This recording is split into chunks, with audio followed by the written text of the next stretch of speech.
आज की कहानी आपको अलग लगेगा। हो सकता है आपको हंसी भी आए, दुख तो होता ही है जब कत्ल होता है, थोड़ा गुस्सा भी आए। लबोलबाब ये है कि आपको सतर्क रहना चाहिए और याद रखना चाहिए कि जिंदगी से बड़ी कुछ भी नहीं। यह कहानी उत्तर प्रदेश के आजमगढ़ जिले के सिधाड़ी थाने का है। वीडियो अच्छी लगे तो वीडियो को ज़्यादा से ज़्यादा लाइक कीजिएगा, शेयर कीजिएगा और सब्सक्राइब कीजिएगा।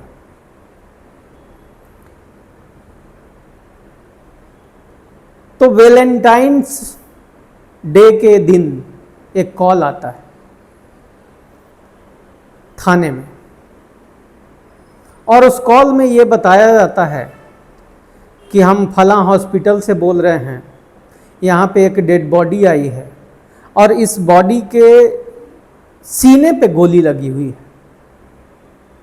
पुलिस हरकत में आती है, दौड़ के यानी जितनी तेजी से हो सके वो हॉस्पिटल तक पहुंचती है, डेड बॉडी को देखती है, लाश को देखती है। लाश को देखती है तो देखती है कि वो सीधा गोली उसको सीने में लगी हुई है। ऐसा मालूम होता है कि गोली नज़दीक से .0 पे मारा गया है, एकदम पॉइंट ब्लैंक जिसको कहते हैं, एकदम नज़दीक से मारा गया है। पुलिस को तो आपको पता ही है, वहीं से वो शक अपनी शुरुआत कर देती है। सबसे पहले पूछता है इसे लेके कौन आया, तो उसके बगल में खड़े थे दो भाई। वो दोनों भाई कहते हैं कि हम इनके अपने सगे भाई हैं। एक का नाम है गौरव सिंह, दूसरे का नाम है सिद्धार्थ सिंह और जो डेड बॉडी पड़ी हुई थी उसका नाम है टुनटुन सिंह। तो हम 3 भाई हैं, हमारे भाई का किसी ने कत्ल कर दिया है। पूछने पर बताया गया कि हमारे भाई प्रॉपर्टी डीलर भी थे और कभी कभी छोटे मोटे गुंडागर्दी भी कर लिया करते थे। तो पुलिस सबसे पहले पूछताछ भाइयों से करती है, क्योंकि आजकल संपत्ति के चक्कर में न जाने क्या क्या होता है। लेकिन भाइयों के हाथ कुछ नहीं लगता है पुलिस को। तो पुलिस अपनी तहकीकात थोड़ा आगे बढ़ाती है और तहकीकात में सबसे पहले इससे पूछती है कि आप लोगों को कोई शक है। भाइयों से पूछती है कि आप लोगों को कोई शक है किसी पे कि जिसने आपके भाई को गोली मारी होगी। दोनों भाई कहते हैं हाँ, फलना 4-5 आदमी हैं ये लोग जिनके साथ हमारे भाई की दुश्मनी चल रही थी और ज़मीन कब्जा भी कुछ लोग किए हुए थे। तो हो ना हो यही लोग जो है हमारे भाई का कत्ल किए हैं। अब पुलिस उन 5-6 लोग जो भी इनके बयान के अनुसार उन लोगों को थाने बुलाती है और उनसे पूछताछ करती है। लेकिन पुलिस के हाथ 5 से पूछताछ करने के बाद कुछ नहीं मिलता है। पुलिस मायूस हो जाती है, लेकिन फिर भी वो लगातार प्रयासरत रहती है और प्रयास में फिर से वो इलाके का CCTV कैमरा ढूंढने का काम करने लगता है। इस प्रकार से इन चीज़ों को होते होते सप्ताह गुजर गए। पुलिस के हाथ अभी भी खाली। पुलिस जो है फिर से उस इलाके में कैमरे की तहकीकात करती है। पता चलता है कि वहाँ एक कैमरा लगा हुआ है जिस जगह पे बताया जा रहा है कि उनकी डेथ हुई थी। तो एक कैमरा इतने अच्छे जगह पे लगा हुआ था कि पूरा का पूरा उसने कहानी रिकॉर्ड किया हुआ था। कहानी जब कैमरा खोल करके चला करके देखा जाता है तो देखता है कि गाड़ी के अंदर एक आदमी, एक कोई शख्स बैठा हुआ है, दूसरा कोई नहीं है उस गाड़ी में। और उस शख्स के हाथ में एक पिस्टल है और पिस्टल चूंकि वो शीशा खुला हुआ था तो उसका कभी कोहनी गाड़ी के बाहर आ रही थी, कभी पिस्टल बाहर आ रहा था। एक बार देखने में आया कि पिस्टल बाहर ऐसे, जिसका कि नली जो है ऊपर आसमान की ओर तनी हुई, और पुलिस वो देखती है कि ऐसे लगता है जैसे वहां से चिंगारी निकली और नली आसमान की तरफ। अब आसमान की तरफ किसको गोली मारा जा रहा है भाई, नहीं समझ में आया। लेकिन उससे थोड़ी देर के बाद वो ये भी देखा जाता है कि गाड़ी के अंदर भी गोली चलती है। जब गाड़ी के अंदर गोली चलती है, उसके बाद कैमरा रोल हो रहा है, कुछ भी कोई भी हरकत न गाड़ी के अंदर दिखाई दे रही है, न गाड़ी के बाहर दिखाई दे रही है। ये चीज़ें पुलिस को परेशान करती हैं। फिर भी पुलिस पूरी पेशेंस और धैर्य के साथ उस सीसीटीवी के वीडियो को, फुटेज को देखते रहते हैं। अंत में देखती है कि उधर से एक मोटरसाइकिल आता है, उस पे दो लोग सवार, और वो आकर के दरवाज़ा खोलता है, डेड बॉडी को निकालता है, और निकालता नहीं है बल्कि वो ड्राइवर सीट पे रख देता है, वो बगल वाला कंडक्टर सीट पे रख देता है, और उसके बाद एक भाई गाड़ी के ड्राइविंग सीट पे और दूसरा भाई मोटरसाइकिल पे बैठ जाता है। इतना तक देखा गया और उसके बाद की कहानी खत्म। उसके बाद कुछ हो ही नहीं रहा था वहाँ पे हरकत। गाड़ी निकल गई, ये दोनों जो बाइक से आए थे वो भी निकल गए। अब जो है पुलिस को कहानी थोड़ी बहुत समझ में आने लगी। पुलिस को ऐसा लगा कि जैसे यही लोग जो हैं उसका कत्ल किया और यहाँ आकर के ड्रामा कर रहे हैं। पुलिस दोनों भाई को बुलाती है कि आ जाओ तुम लोग इधर। ये जाते हैं और जाने के बाद जो है पुलिस कहती है कि बेटा तुम लोग बहुत चालाक बन रहे थे, अब अंदर जाने की तैयारी कर लो क्योंकि तुम्हारे खिलाफ सबूत मिल रहे हैं। अब दोनों भाई घबरा जाते हैं। अच्छा, जो लोग कातिल नहीं होते हैं, सीरियस कातिल नहीं होते हैं, वो लोग डर जाते हैं जल्दी, तो डर जाते हैं। उसके बाद उन्होंने बताया कि हमारा नाम ये है और हम ही इनके भाई हैं, लेकिन हम दोनों ने कत्ल नहीं किया है। बोला कि बेटा हमको उससे मतलब नहीं है, कहानी या तो पूरी सच्ची बता, और अगर नहीं बताया तो जाने की तैयारी करो। अब भाइयों के मन में ये दहशत कि भाई पूरे घर समाज में, परिवार में, गांव में, जेवार में ये बात जब लोग जानेंगे कि बड़े भाई का कत्ल छोटे भाइयों ने मिलकर कर दिया तो क्या जुल्म गुजरेगा। अब इस बात से, इस बदनामी से बचने के लिए ये लोग अपनी सच्ची कहानी सुनाने लगते हैं पुलिस को। और वो कहानी क्या है ये सुनिए, ये इंटरेस्टिंग है।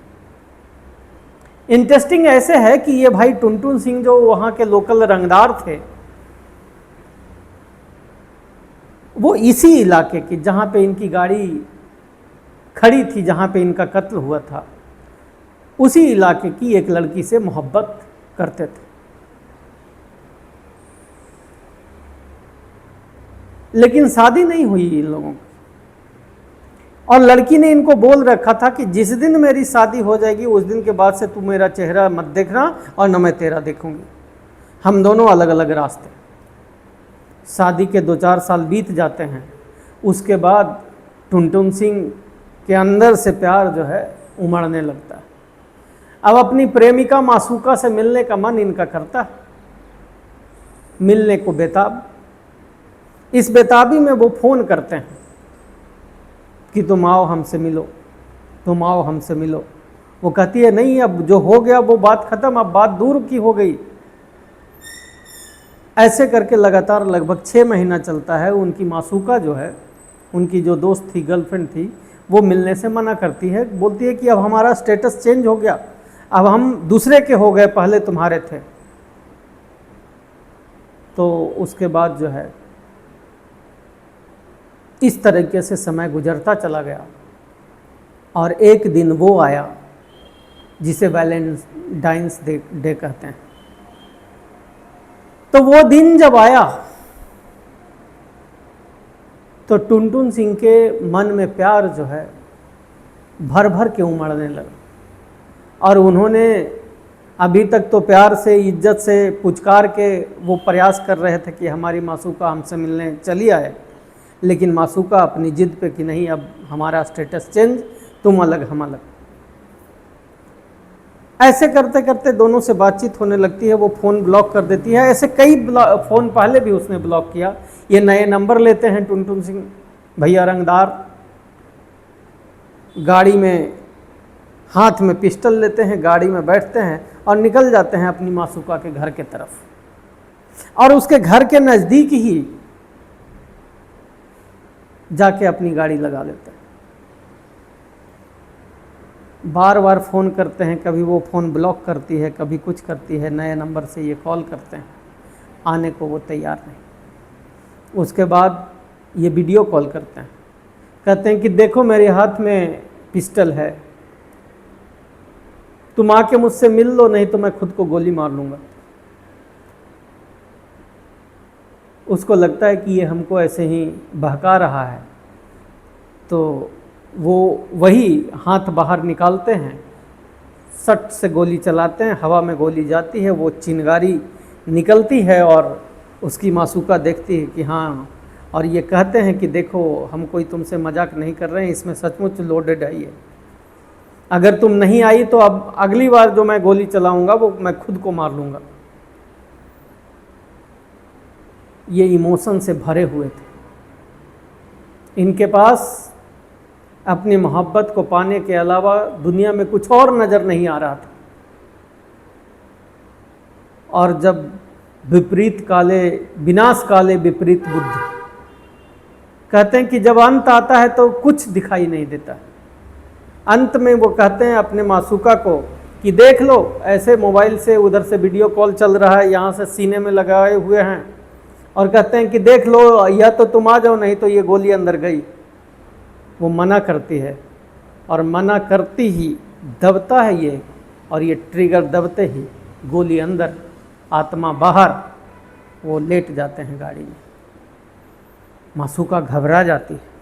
अब चूँकि पुराना प्यार था तो दोनों भाइयों को भी जानते थे, उनका नंबर भी जानती थी। वो कहती है कि देखो तुम्हारे भैया ने इस तरीके से गोली मार ली है, और जाके तुम लोग देखो। दोनों भाई आनंद फानन में अपने मोटरसाइकिल निकालते हैं, भाई के पास पहुंच जाते हैं। जाके देखते हैं तो देखते हैं कि सचमुच बात यही है।